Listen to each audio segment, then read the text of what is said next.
Update news. लोकशाहीची हत्या, सत्ताधाऱ्यांचं षडयंत्र, यवतमाळ निवडणूक स्थगिती.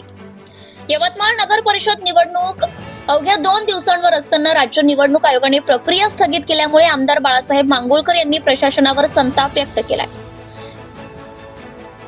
आमदार मांगोळकर यांच्या मते शासन प्रशासन हे सत्ताधाऱ्यांचे बाहुले बनून काम करत आहे आणि ही लोकशाहीची हत्या आहे. आचारसंहितेचा भंग. आजी माजी मंत्र्यांनी थेट आपले वाहन जिल्हाधिकारी यांच्या कॅबिन समोर लावून आचारसंहितेचा भंग केलाय.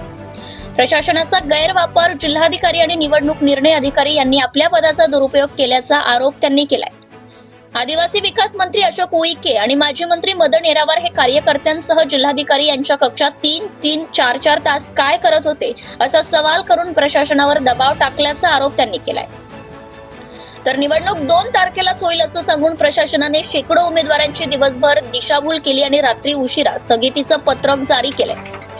त्यामुळे आता जिल्हाधिकारी आणि निवडणूक निर्णय अधिकारी यांच्यावर कडक कारवाई करावी. त्या 2 अधिकाऱ्यांचे निलंबन करून पारदर्शक निवडणूक राबवावी. पत्रकार परिषदेत संतोष बोरले, संतोष ढवळे, प्रियंका मोघे, स्वाती इंडे आणि प्राध्यापक अनिल उर्फ बबलू देशमुख यांची उपस्थिती होती.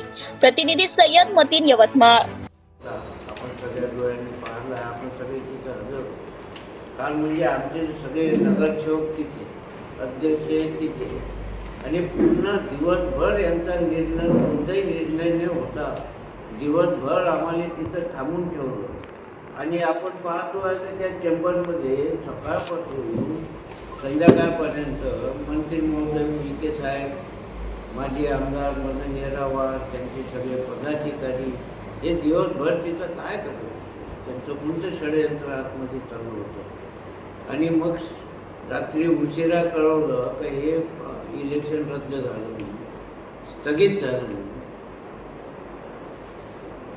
याविषयी आम्ही तुम्हाला थोडक्यात सांगण्यासाठी बोलतो.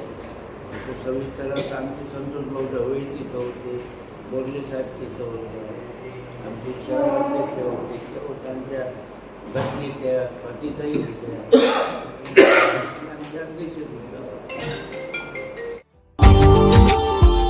Subscribe now and press the bell icon. Never miss an update.